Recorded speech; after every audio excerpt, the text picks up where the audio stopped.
Welcome everybody. It's the 6th of June 2022, Monday. We've had a very busy Jubilee weekend, most of us.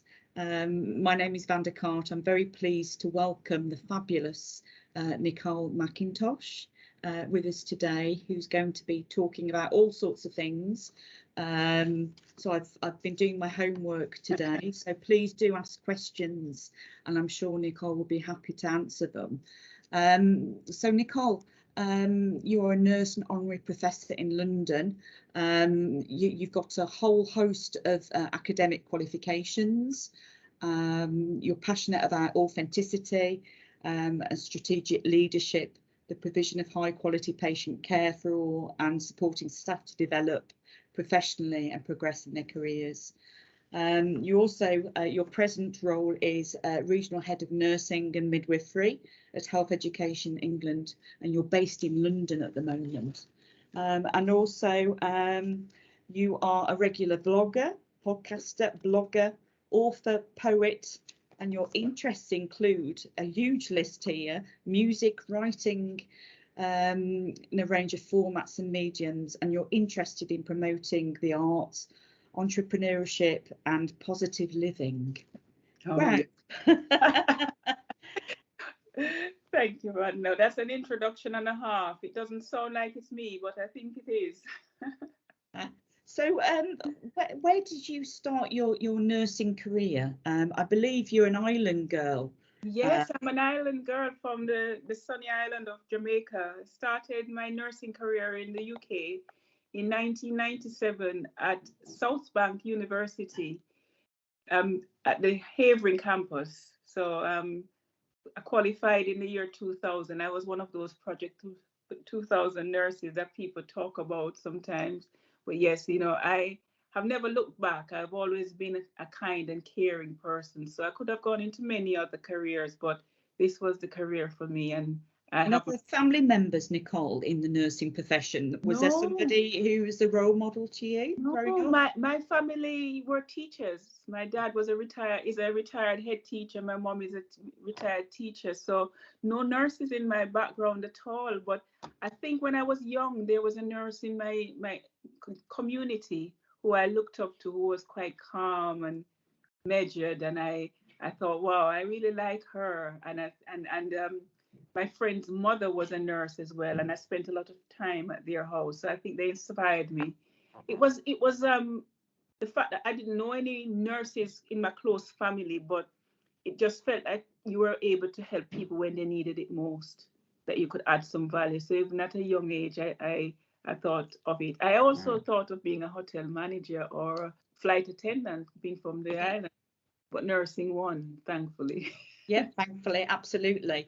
So what I usually do, I usually ask some questions to warm our guests up, Nichole. I hope that's okay. Yes. So some simple ones: cake or biscuits? Cake, definitely. Okay. Cream or jam first? Cream first. Oh, controversial for many. I know you like your music, but jazz or reggae? Reggae, 100%. Okay. I know you like your art as well. So classical or contemporary? Contemporary. Okay. Film or book? Definitely film. Okay. Winter, spring, summer or autumn? Summer. I'm a sunshine girl. Okay, excellent. And I thought we'd ask I thought I'd throw something in a little bit different to this talk. So if we're coming round to the McIntoshes for dinner, who would your ideal guests be? It could be a guest from history, historical guest, or past or present. Wow, that's really an interesting one. I have several that come into mind. I could go with Barack Obama, but I'm going to go with Peter Tosh. Peter Tosh will be my guest because he is someone who I admire. I'm not related to him as Peter McIntosh. I'm McIntosh by marriage. But I would like to ask him how he maintained his militancy in that time and not lose his kind of softer side. So I like mellow militant. So I'd like to pick his brain a little bit. Okay, so that's guest number one. You've got three more guests. Oh wow! Well, Barack definitely would be my second guest, and I admire his audacity of hope. You know, it's like, yeah, I'm going to dare to dream, and I'm going to dare to dream in color and dream big. So definitely Barack. And if I had anyone else, I would go for Booker T. Washington. You know, he says, "I will allow no man to degrade my soul by making me hate him." So whatever happens to me in life, I always go for being better rather than being bitter. So I'd love to pick Booker T, because he also said, "I'd rather stand alone than in bad company." And I think that just sums me up. I'm a loner. I'd rather be alone, bit lonely, but actually not in the wrong company, even in my virtual space. So those would be our three guests for the evening. Another Okay, evening, you've got one more chair left. wow, wow. I think maybe who I'd go for, Maya Angelou. As a poet, I quite like the fact that Maya Angelou overcame certain challenges and trauma in her early days where she went mute for a while. And I can relate to that to some extent, where I couldn't find the words to come out of my mouth. So I found it in my pen. And that Still I Rise, the phenomenal woman, that would be my complete set. We would have a wonderful time. Interesting evening, I think. It would be. It would McIntoshes. be. I'd I like would to be be a learning. fly on the wall. I've been learning from them and just pulling back some wisdom to pass on. Thank you. Thanks for that, Nichole. So I understand you were quite a shy girl growing up. Yes, yes. I am an introvert by nature. So my Myers-Briggs profile is INFJ. So I'm an empath, and I go with my instinct. I'm one of those kind of psychic people. You know, in Jamaica we say our spirit takes somebody. So when you say your spirit takes somebody, your spirit has taken to someone in the Queen's English. And I have gone against my instinct in the past and have not come out well. So Okay. I go with my instinct. There is something about me where I'm quite in tuned. So I'll be the one in the room who is quietly watching in the background, watching if the body language matches with the eyes and so on. And I go totally with get that. Yeah. my coach has given me permission to embrace it in me, because I was fighting it. And she said, no, actually, if you feel strongly that you shouldn't be going to that event, or this is not for you, work with that. That's your instinct, and that's fine. Because I felt, you know, it's like, what's wrong? What's these little things in my head giving me the wrong vibes? So no, I go along with it. And I have kind of learned to come out of my introverted zone, because as they say, nothing grows in the comfort zone. So you have to really push yourself, especially in a job that I'm in, where I am seen by a lot of people and I might inspire someone. I need to get over my own self and not just be in my comfort zone with my glass of wine, relaxing and do some work. Absolutely. And that probably surprises quite a lot of our audience, that you are quite introverted. Yeah. And you do have to have a word with yourself to get out your comfort zone. But I think that's good advice for us all, really, that we need to push ourselves constantly, you know, for progress to happen and to learn about ourselves. Yeah, and I think sometimes when you're given this information where someone gives you some feedback that actually you could go and do that and it's not really your thing, is to be able to shadow, to see how others do it, to see that there is no one size fits all. It's not just for the people who are very, very confident. Some of us have to psych ourselves up and then unwind afterwards. And that's okay. That's okay. We are not all the same, but each of us in our own unique way can still achieve our full potential. That's really important. Absolutely. So you're such a positive person, Nichole, and such a great role model. So who or what sustains your motivation? The legacy, in one word, legacy. For me, it is not about me. It's not about the hype. It is not about the attention. For me, it's about the legacy. I must leave whatever I'm involved in better than I found it. So if it's the nursing profession, I fiercely guard it. So I don't want to be seen as an angel. I guard the image of nursing. I will challenge. I'll say, hang on a minute. We're critical thinkers, but what gets me out of bed is that me being in my role and doing whatever I do has made a difference in this world, that my time here has not been wasted. And people will look back and they might not know my name, but I leave an impact where people will say, it has been done before, or this is someone who did it and still was authentic to her own way.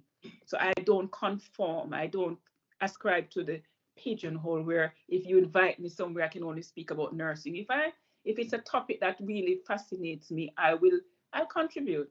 And I think sometimes that kind of people are thinking, no, we've invited you for this little bit, so that's it. I have a fly that's coming around here. It's just trying to hear what we're saying. But yes, sometimes people think that you need to just focus on your thing, but the box isn't real. This box that we've been told exists, it's not real. And so that's why we have different layers. So that's why I do my blogging, my different things. I would not have vlogged if I hadn't started writing in a blog. So my comfort zone is writing. So I did writing. I would not want to hear my voice because I didn't like it. I'm thinking, who wants to hear it? But over a period of time, when you get out of that comfort zone and you start writing and you get people contacting you to say it's inspired them, you start thinking, I might try my voice and see how it sounds. The first time I did it, my friend Joan Myers messaged me and said, you need to up the pace a bit, Nichole. You're going to put people to sleep. So I did. Every time I'm doing a blog or a vlog, I up my pace so that you do have a very relaxing voice, actually. It's got a melody to it. It is very relaxing. So you'd make a good therapist. Well. Yes, but I have to be mindful that I don't become a bit boring and no, not at all. Never. Never. So what are you most proud of to date, Nichole? You've achieved so much in your 22 years as a professional nurse. I'm proud that the 22 years, and I'm telling you, it has been an uphill struggle. So because of my quietness and my measuredness and my willingness to give people a chance to prove themselves, and it has not gone down well all the time. So there has been some pressure on me to throw my weight around. One person said to me to change my style. But I am just very proud that I can sit here and that throughout my career, nobody is able to come up forward and say, Nichole she throws her weight around. No, actually, I engage hearts and minds. You should be doing it because it's the right thing to do. Whether I'm here or if I'm hit by a bus, God forbid, it should be done the right way because you know your bit fits into the bigger picture, not because I'm a bully. And for me, in the NHS that I've been through as a first generation immigrant, I've come under lots of pressure to change my leadership style, and I have resisted. So as I said to you about Booker T, rather being on his own than in the wrong company, if it means that I have to leave an organization, I will. If my values don't fit where I'm working, I'm off. I can't work in an environment where I honestly don't feel that the values are being lived.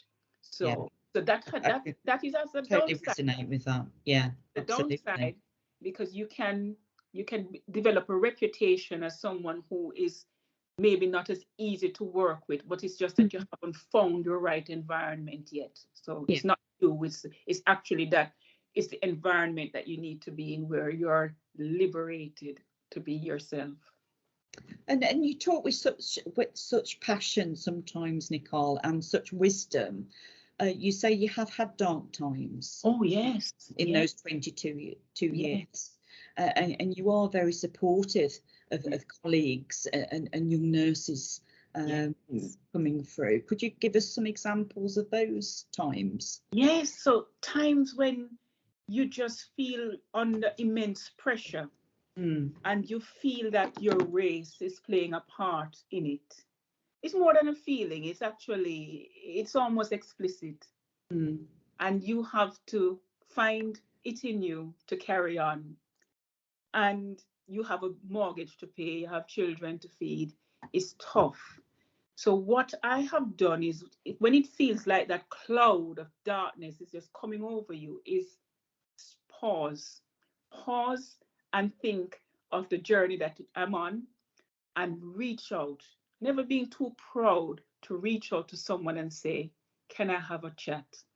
Mm. So I have a coach, as I said before, who is very good, who knows when I need to kind of just talk things through, and she'll just listen.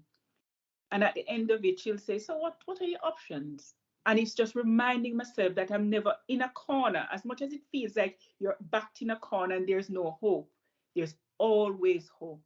Just the mere fact that you know you can reach out to someone in confidence and say, I need a chat. And a problem shared is a problem halved. You come out and think, you know what? I'm going to call it a day for today, and I'll come back stronger tomorrow. I've had times when I've just said, it's 4 o'clock. You know what? This day can't go any worse unless I let it. So I'm gonna sign off now. I'll make my tomorrow list and I'll be back. And that psychological drawing a line under a bad day to say, I'll come back stronger tomorrow. Tomorrow's a new day. Definitely. You have to have that in you where you kind of say, well, it is what it is. I understand that you don't get me. I understand that you don't like me. Maybe what I should be doing is going on to NHS jobs and finding a job for myself. But it's just being pragmatic and not being desperate to leave. Because actually, even if you're in a situation where you feel that you're not wanted or you don't fit, you have a legal right to have a job. So you can raise concerns. And those are things that I've done in a very professional way. I'm a very professional, measured person. But when it comes to standing up for my rights and advocating for others, I will turn up. So I'll transform from a lovely kitten into a lioness, just like that. So that leads into my next question. What annoys you? What annoys me is hypocrisy. Mm. Hypocrisy. So where someone says something but does another thing, or a sense of entitlement. That is one that I've found recently that's really rubbing me up the wrong way. You know, where people just think, well, I think I should have that. I'm not going to really put any effort into it, but you should give it to me. Well, I'll actually be saying, well, show me. You're going to have to go through the process. Due process has to take place. And I've had situations over the years where colleagues had children who were in certain fields and wanted to come into health and wanted me to kind of do a favor. No, we will part ways, because as I said, my values, we have had to work to get to where we are. We've had to really work hard. And we know what it feels like when you succeed and you're on the back of hard work. There's a sense of achievement. There's a sense that, you know what, that hard work was, it was worth it. You should not be getting to another level and another level by it being given to you. You don't appreciate it. You will not be thinking about others. You'll just be thinking about the next step. So I think it's important that you earn your way. Absolutely, but often it does seem like that when you're grassroots level. Yes. Some people seem to get things handed them, and other people, have to go around the houses exactly to achieve anything. But if anything is worth doing, it's worth doing right, isn't it? Yeah, and it does pay off. It does. And I said to some colleagues, I was doing a career talk, and it was some colleagues from a BME background, and they said, but Nichole, we're knocking on the door and the door's not opening. I said, that's not your door. That's just not your door. You have to have this thing that when that door is just not for you. And as hard as it is, and with the tears coming down, you walk away and you don't turn back. That's not your door. And you have to find ways to find windows. There will not always be a lovely door for you to knock on, let me in. That's such a wise thing. Find windows and jump in. I have done that. I've done that in the past, where when I say a window, it's an opportunity that just presents itself, and you seize that moment, and you even if you don't feel 100%, you go through. But knocking on a door that's not for you, it demoralizes you and knocks your confidence. So when the right door is just next to that door, you're still focused and preoccupied on this one. Not for you. That's not your tribe behind that door. That's a lovely thing to think about. Thanks for that, Nichole. So I wanted to talk about your present role. So could you tell us a bit about your role? Yes, so I am the Regional Head of Nursing and Midwifery at HE in London. So my role is to manage a team of nurses, midwives, AHPs, allied health professionals, And we cut across workforce transformation. It's quite innovative. It's quite trendy. I quite like it. It's my kind of people. These are the innovators, the ones who have some wacky ideas and can transform and do things upside down and come up with ideas like that. So I liberate them and I just say, let me know what your ideas are. So my role is to make sure that the I's get dotted and the T's are crossed. They'll say otherwise, but I'm there to make sure that I hold the can and I say, this is what we have to do from the national, this is what we have to do from the regional, this is what we're doing with the ICS, this is what we're doing with the universities for current students, future students, and the current profession. And how are we going to make it happen? Thinking of like placement. So we have attracted so many people into nursing careers, but the placement provision is something that we need to be working on. So are we going to use more simulation? So my role is really as a helicopter hovering over the different work streams. So like the 50,000 additional nurses that we need to have in place by end of March next year. London's portion is 10,445. If you woke me up in the middle of the night and ask me what the number is, I can tell you. But what we have to do is to inspire the next generation of domestic people to take up these jobs. So we do a lot of work in widening access and participation for people who think they don't want people like me to say, no, actually, we want people exactly like you to come into a nursing career. So my role is quite dynamic and really, it's challenging. It is challenging because you're working with people who are, well decorated, well respected. And sometimes you have to have some tough conversations when people say, give us some money for this, for placements, give us some money for CPD, when we're actually saying, what have you done with what you've got already in terms of sustainability, accountability? This is public funds. So I see my role as one of the dragons in Dragons Den, guarding the public fund and making sure that the profession is protected, that people look to senior nursing leaders like me and think, yeah, I want some of that. I want to be like that. I think I can make a difference. So yeah, we work a lot with providers, a lot with the universities and the. Excellent. Thank you for that. And I was interested, you are a fellow of the Royal Society of Arts. So could you tell us about... Sorry. Oh, did you go then? Yes, I had to turn my Bluetooth off, my son's Bluetooth. Are you okay? I am okay now. Thank you. Excellent.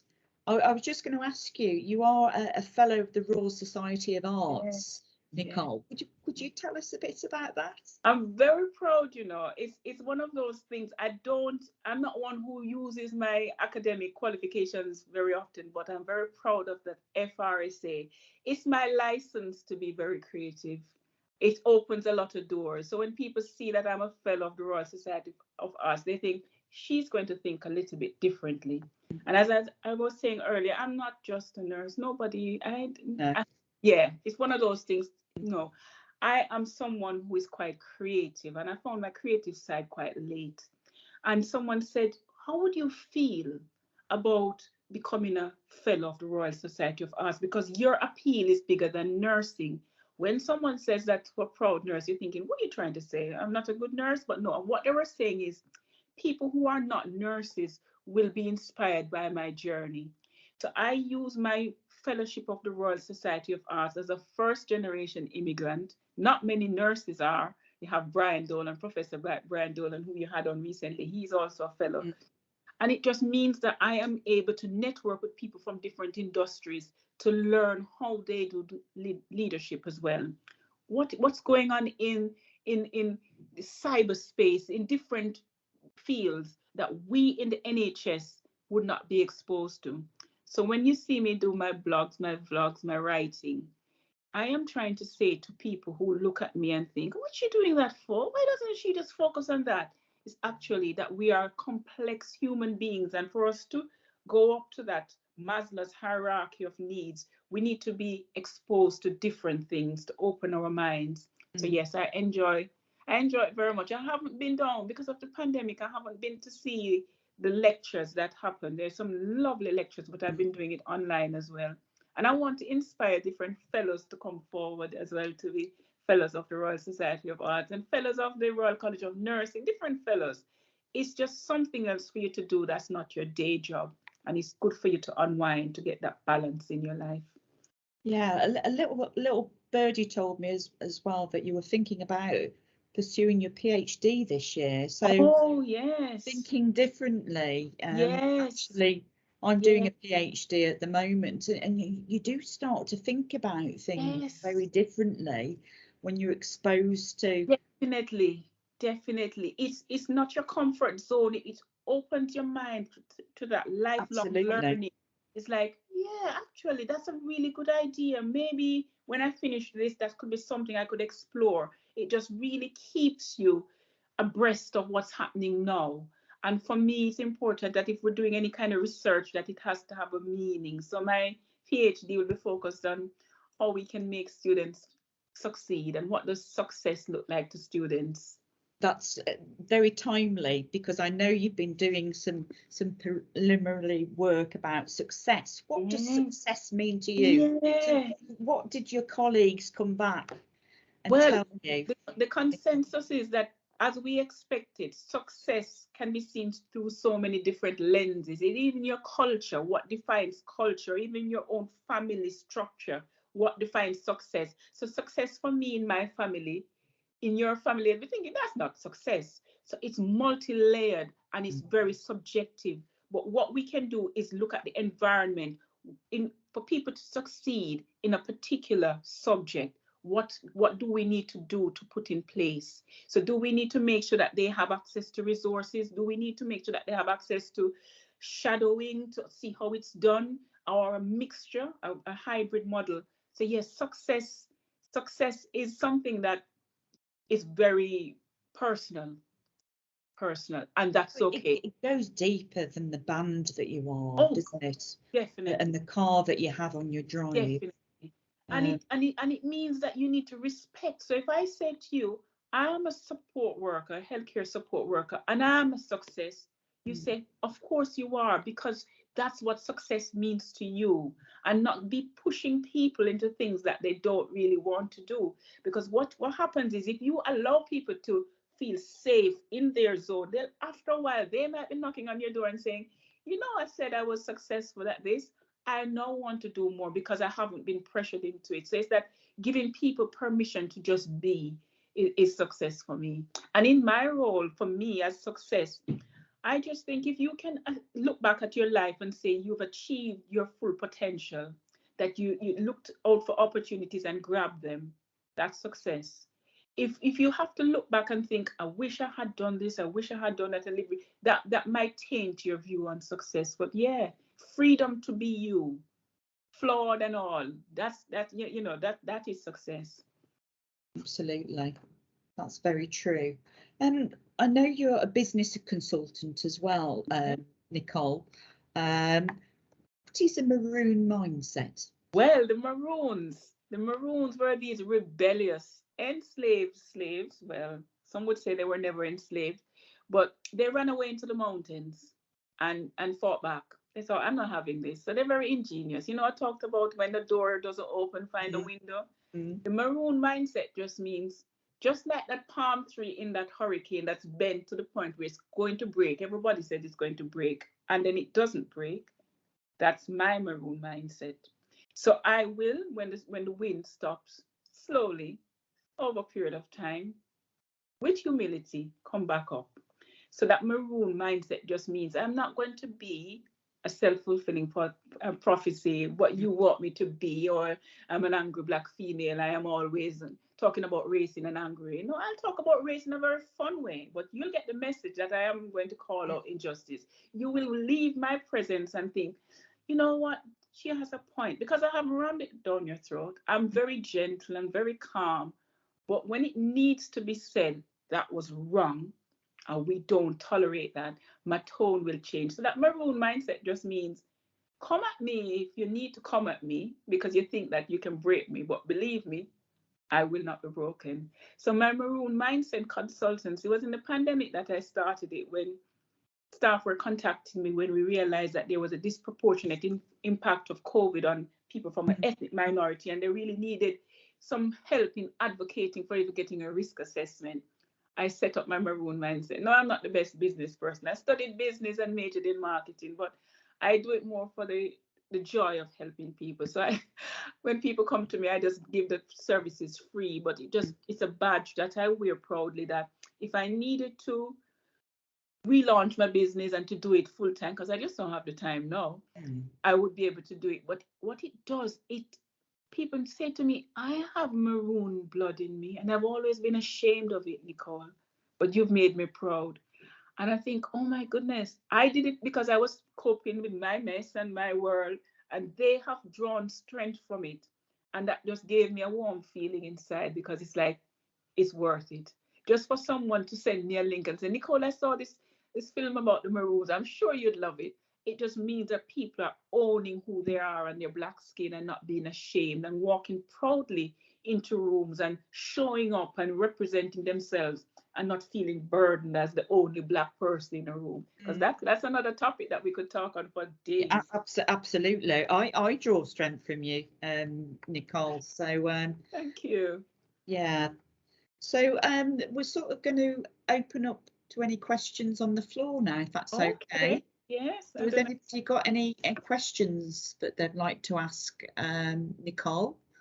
If you'd like to put your hand up, or if you want to write it, if you're shy, in the chat. Okay.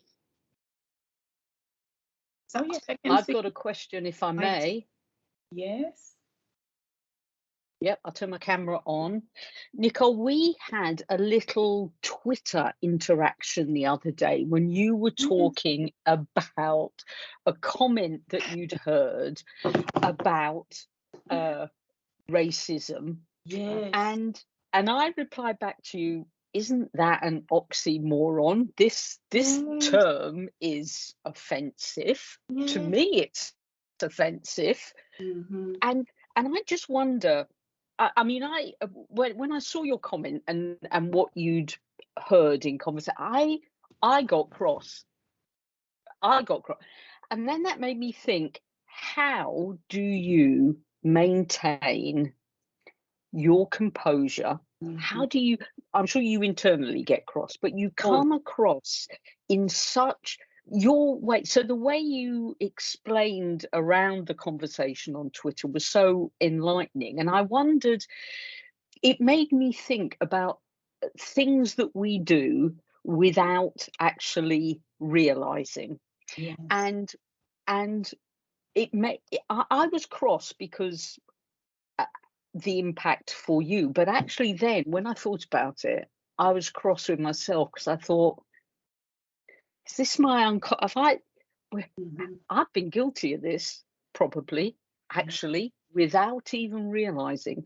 And it did make me think that actually, for part of, so I've got 2 or 3 pledges that I'm hatching at the moment for my own personal Fab Changes 22 to 23 journey. But one is about to understand more, to try and really walk in your shoes.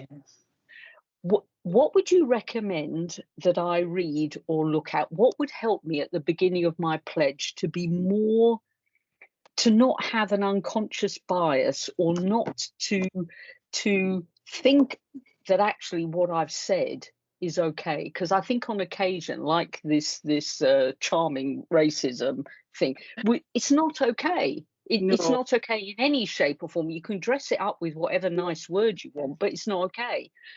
So I really want to reflect and pledge and develop myself as part of for this.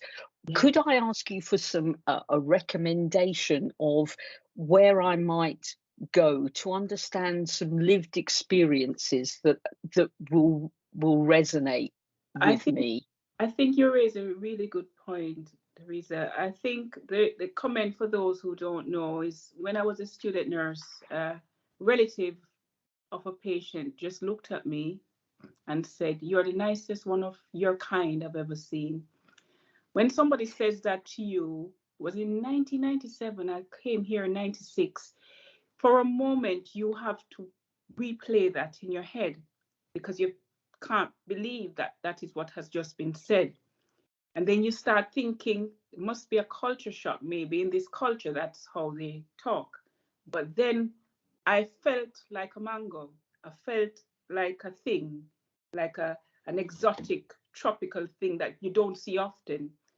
I felt hurt, but I was stunned into silence. It's like, just grin and bear it. And for centuries, Black people have had these, what they call microaggressions, micro insults, just thrown at them, and you don't develop a thick skin. I don't buy that.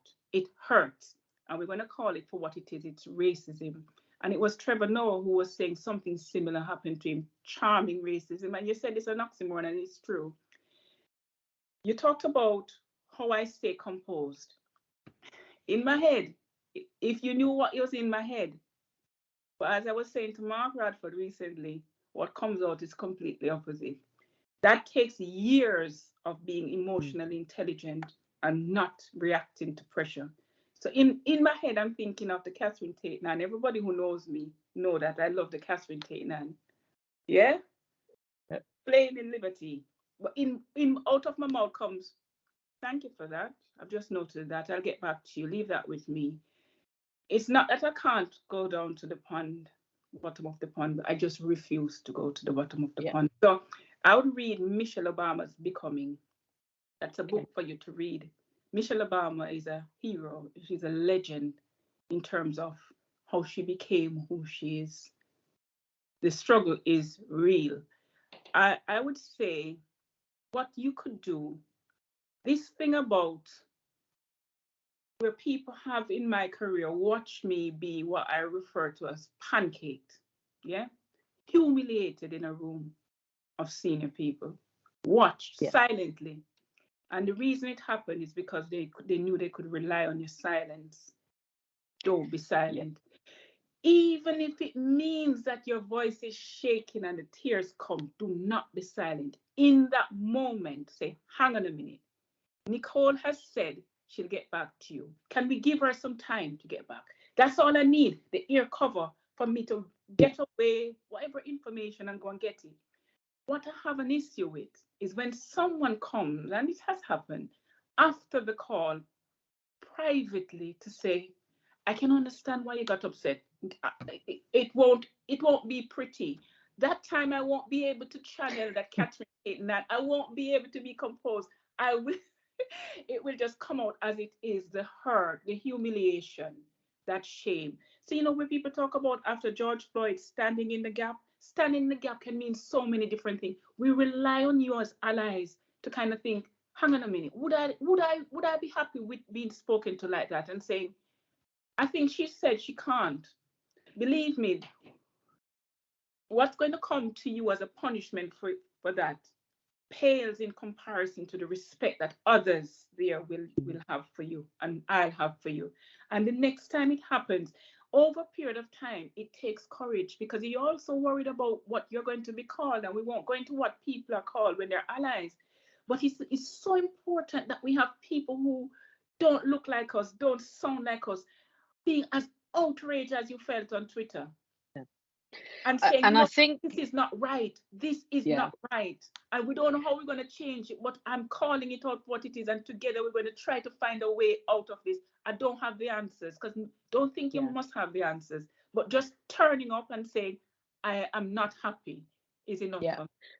And I think what made me personally cross when I read what happened with the family member was me thinking, okay, if I was in that bay at the time, if I was a staff nurse or as I was the ward sister, I hope I would have, but I don't 100% know. I'm sure okay. And that's okay, because the fact that you're even thinking it means that you're on that journey. The fact that you're even worried that you would not means that you're on that journey. So many millions of people haven't even considered starting that journey. So they just close their mind to it. So I don't want you for a second to think, I wonder if I know if it was to happen now, we have to forget about the past. If it was to happen now, you'd be saying, hang on a minute, hang on a minute. Oh, Yeah. yeah. And that's all it needs for someone like me to kind of think, I'm in a safe space. I have people who have my back. Yeah. Because I might not be able to talk. Because what happens is I don't get labeled as aggressive. You know what they call me? They call me, she is very defensive. When someone women can't win. You can't win. When You can't win. When someone labels you defensive, try defending yourself. Try defending yourself and not them saying, see what I told you? She's defensive. So I was labeled as defensive. And what my coach said to me was, so what you need to do is start making sure there's nothing you're giving off that is seen as defensive. So, like when someone's coming for you and you go forward like this, she says, someone could interpret that you're ready to attack like an animal. So she says, Nichole, I don't care where you're going to find this strength, but you sit back in that chair and you own it. And even when I'm shaking, I'm trying to own it. And because I'm small, she says, spread yourself out of it. So I have to sit back and own my chair rather than going forward. But I'm only going forward because I feel attacked. And so you become a self-fulfilled. It is so tricky.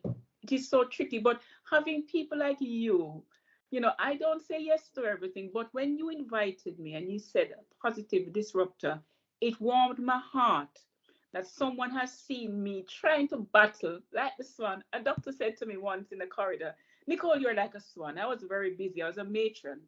And I had to stop and say, explain what you mean. He says, you're just gliding. I said, I am not just gliding. I am frantically paddling on the water. You don't see it, but it gives the impression. But we need people like you to kind of put people like me in these positions to inspire the next generation to kind of say, oh my gosh, I can relate to that. It might not be exactly the same. And Danny is nodding, and Danny, it's lovely to meet you. But it's like, we need people like you to say, hang on a minute, this is not right. 2022, when people are still feeling like this, come on, we can do better. So that's why I'm here, out of my comfort zone. My natural comfort zone is to be off screen. Well, I hope other people maybe will come on this pledge journey with me for Fab Change 22, 23, because but also I think what you're also describing is because you're a woman. So we speak articulately. She's very aggressive. No, I'm being assertive. If it was a man, they'd be, isn't he assertive? He really knows his stuff. We do that. Oh, she's really aggressive. Then you don't say anything and you go, oh, see, defensive. You can't win. You can't win. There's ways. And I mean, I've learned so much from what you've said already. And I have to admit, to actually really, I read a lot of the work and the blogs that Lewis Hamilton writes, Still We Rise. Honestly, I've, young man, top of his game, Formula One, and you listen and you learn from what he experienced as a young man in his field. So actually, I found, totally nothing to do with nursing, but I find the insights when I read his work, it's like, wow, okay. Exactly. And using your position for good. Yeah, because he doesn't have to talk about it, but he's trying to help others. Yeah. Right? Yeah. No, I'm. And in terms of pledging, if anyone's watching this, I would say that everyone needs to pledge. And it doesn't have to be big. It has to be something that you mean from the heart that will make a change, not just to you, but to others around you.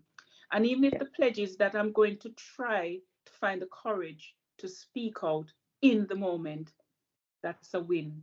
It's in the moment that we need people speaking out. Yeah. Ally. That's Has anybody else got any questions for Nichole? Lillian's thanking you for a brilliant session. She's found the Q&A and the discussion very inspiring. I don't know, Lillian, if you did want to take this opportunity if you wanted to ask or say anything to Nichole. Equally, I know, Danny, this has been resonating a lot with you as well, hasn't it? So, and especially with around what success looks like, and oh, you're only a band 5. Why haven't you?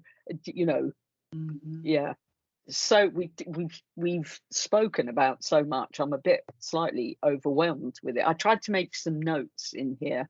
I did you a picture of a helicopter in the chat things, but yeah, so it's been amazing. But yeah, if anybody did want to, oh, Juliet's typing. Let's see what Juliet's writing.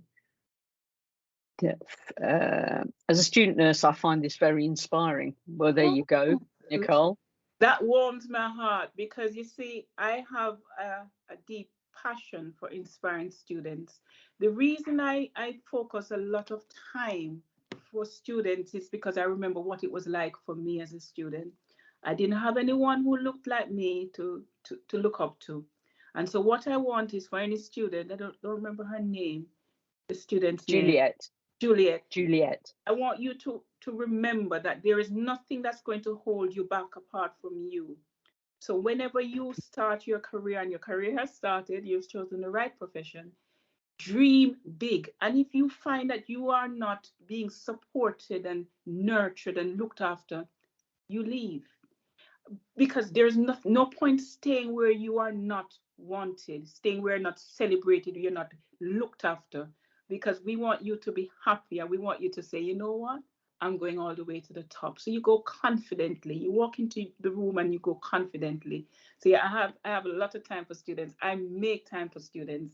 I was just on the phone with someone who wants me to do a video to record for students because I can't make it there. So if students ever want to have some time with me, to contact me, email me, half an hour, you'd be surprised how much in half an hour can change the trajectory of your life. So reach out to leaders like us and hold us to account, because it's important that you test us to see if we actually mean what we're saying. And people do say, I don't believe she means it. And then I'll get an email. I'll make time for you. My PA, Elvis, is always worried when I say, Elvis, we need to make some time. But it's important that when people contact you, you have respect. And that's another thing, you know, social media. I say to people, use social media to flatten that hierarchy. I believe hierarchy is stifling innovation in the healthcare system. So we want people to be in touch with leaders. I want to know what's going on the ground. So when I'm having conversations that can influence policy, I can use real life experiences and not be in a tower somewhere. So it's important to use social media very professionally. Remember your code, but use it to your advantage to reach out to leaders who inspire you and spend time with them. And don't be afraid to try something. If it doesn't work, what have you got to lose? It's on your CV, and you are a winner. And as Nelson Mandela says, I can't go anywhere without saying this, I never lose. I've reframed this whole losing thing. You either win or you learn. Anything that doesn't go right, learning. Anything that goes well, winning.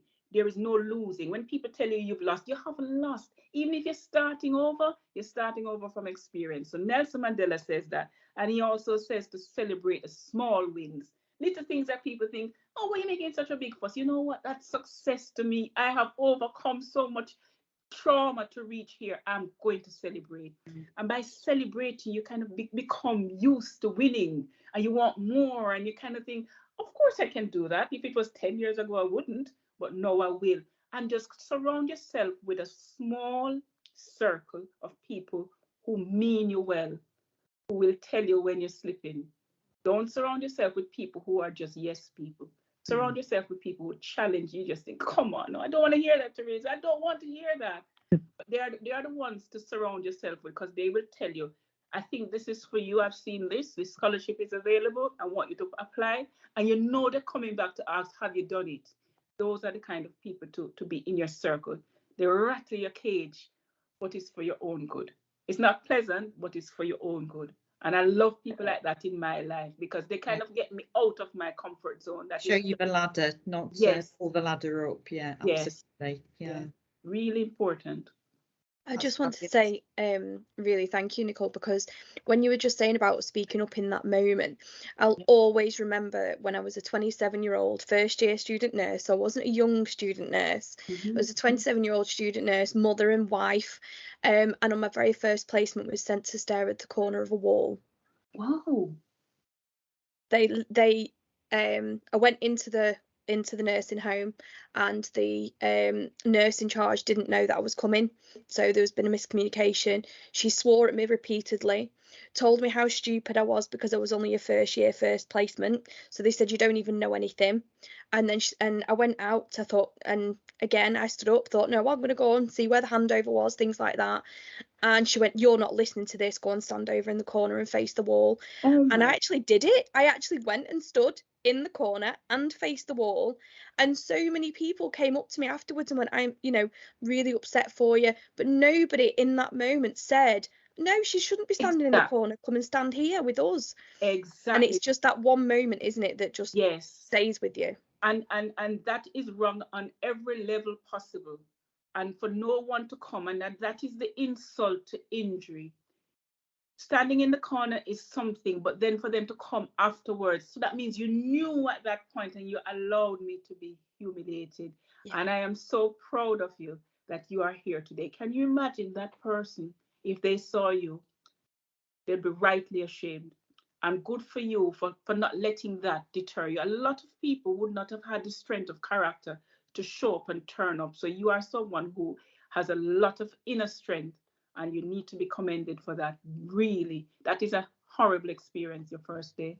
Good for you, Danny. But it's just that moment, isn't it? Just that one person that could just... It hurts. Yeah. It hurts. It certainly does. And it's important that regardless of what we go through, that we will maintain that warm heart, that we can say that was wrong, that's right. We must never become so dependent on whatever it is that we're dependent on that we can't call out injustice. I think it's important as well, Nichole, to acknowledge we're only human. Sometimes we get it wrong. Yeah, definitely. Yeah. And if someone was to say to me, Nichole, I am so sorry that I didn't speak up, I'm so angry with myself, I'll respect that person. Yeah. But it's the one who comes thinking that is just platitude is enough and they've done their bit. Because we're all human. When I say to people, when I'm going to do something on Twitter, if it's an English saying, I don't want to put a foot wrong with English quotes that I don't understand. So like I was going to use diamond geezer for one, and I was so glad I Googled it because there's a negative connotation to it. I was going to use it flippantly, diamond geezer, but it's a wrong on, it's like Del Boy. So I have, as someone, a foreigner, a Johnny foreigner in this country, I have to hold myself and think, I can't say this. I don't know what that, I don't know, it has another meaning. So I have to Google a lot rather than just rushing in. And sometimes I think if we're not as familiar with another culture, is stop for a second, don't put your foot in it, just stop, and maybe ask and say, so why is it that Jamaicans love rice and peas? Rather than saying, these Jamaicans and their rice and peas, maybe just asking it in a curious way, because the intent is innocent and curious. And that for me is, oh, come on, let me tell you about rice and peas. You know what? I want to cook you some rice and peas. But if you come at me in a way that's judgmental, I'll think, oh my gosh, so that's it. Approach it with curiosity. And we also need to kind of not take everything that personal. It's like, we are human. We will make mistakes, but it's afterwards how you deal with it that shows your character. Yeah, thank you. That's absolutely super. So in my previous talks, I like to finish off with a little poem in honour of you. Wow, lovely. So this is a poem by Miss Moem. So it's called Don't Let the Negatives Be What Defines You. So it goes, sometimes life is tricky, sometimes things go wrong, sometimes you feel out of place or like you don't belong. Sometimes bad things happen, sometimes you feel scared, but focus on the positives, seek them, they'll be there. When your brains won't stop whirling and you can't sleep at night, step out of the darkness and look into the light. The awful thing won't vanish, but don't let them consume. That just makes you miserable and intensifies the gloom. So focus on your blessings and let them shine through. Don't let the negatives be what defines you. Wonderful. That's in honour of you, Nichole, that's for a today's beautiful poem. talk. Thank you very much. That sinks to me in so many different ways. Yes. Super. So thank you so much to our special guest, Nichole. We could go on all evening, and Terry and myself and Danny will come and have lunch with you and that would be continue lovely. continue this conversation. So there's lots going on within the Fab Academy at the moment. So please do check it out. What will be your pledge? And the talks will be going on. So I'm handing over the microphone to Danny in July. So for phase 2 of the Fab Talks. So we've got lots of lovely guests coming up. So check out social media. Lovely. And thank you again, Nichole. It's been amazing to talk to you. Thank you very much for having me. It's a humbling honor for me to be included. So I am really grateful. Thank you. And the honor is ours. Absolutely. The honor is ours. I visited you at the North Middlesex. Do you remember? For Fab Change Day with Nick and the ESIS team. Oh my word, you stood out on that. It was the first time we'd met and I was in awe. So when we were talking, I was like, oh, come on. You made such an impression on me on that visit. So it's our we're really privileged that you've spoken, and I know that we're going to edit this film, and I know that you're going to inspire many others. Thank you very much. Wonderful. Thank you. One final thing. My name is Vanda Carter. Thank you for joining us for another Fab Talk, and take care and stay safe. Thank you.